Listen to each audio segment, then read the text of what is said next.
Penuntun Saat Teduh Sinode Gereja Kristen Jakarta, Sabtu, 18 September 2021. Judul renungan, Misi bagi Orang Miskin. Terambil dari Nats Lukas 4 ayat 18. Roh Tuhan ada padaku, oleh sebab Ia telah mengurapi aku untuk menyampaikan kabar baik kepada orang-orang miskin, dan Ia telah mengutus aku. Dilanjutkan Nats Galatia 2 ayat 10. Hanya kami harus tetap mengingat orang-orang miskin, dan memang itulah yang sungguh-sungguh kuusahakan melakukannya. Tuhan telah memberikan saudari Sena hati untuk kaum miskin. Ia yang memulai Rumah Singgah Kasih Ampera atau RSKA. Ia menampung anak-anak yang berkebutuhan khusus. Mereka yang terbuang dari keluarga boleh dikasihi, dirawat, dan disekolahkan. Ia juga membagikan sembako untuk orang-orang miskin, para pemulung, dan masyarakat sekitar di rumah singgah. Sebelum pembagian sembako, biasanya didahului acara kebaktian. Disinilah kesempatan firman Tuhan ditaburkan.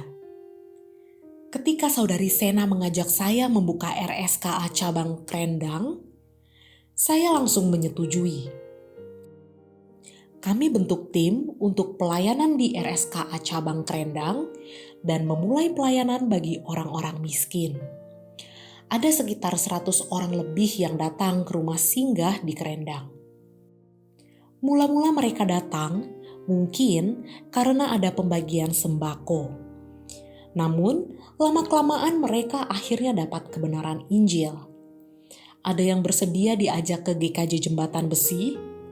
Beberapa telah dibaptis melalui pelayanan ini. Puji Tuhan, ada buah dari pelayanan ini. Pelayanan bagi orang miskin juga merupakan pelayanan penting yang Paulus lakukan dalam perjalanan pengabaran Injilnya. Paulus melayani semua kalangan dan tidak melalaikan pelayanan bagi orang yang miskin. Hal ini ia lakukan dengan mengikuti teladan Yesus Kristus. Ketika Kristus datang ke dalam dunia, ia juga melayani semua kalangan. Orang kaya, orang miskin, orang sakit, wanita tunasusila, orang yang dirasuk setan, dan lain-lain. Semua boleh datang kepadanya. Kedatangannya juga menggenapi nubuat Nabi Yesaya dalam Lukas 8 ayat 14, bahwa Injil juga diberitakan kepada orang-orang yang miskin. Ketika Kristus lahir ke dalam dunia, Dia bukan lahir di istana, melainkan di kandang. Ini juga merupakan bentuk kepeduliannya kepada orang-orang yang miskin.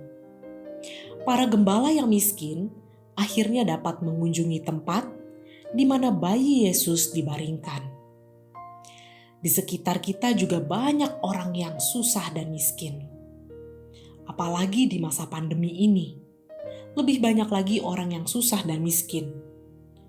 Mereka semua perlu kasih dan Injil Kristus. Saudara dan saya merupakan alat yang bisa dipakai Tuhan untuk menjangkau mereka.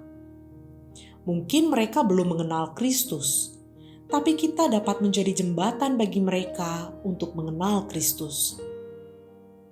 Lewat kasih dan kebaikan yang kita taburkan bagi mereka. Kristus rela jadi miskin supaya kita dapat diperkaya. Terpujilah nama Tuhan.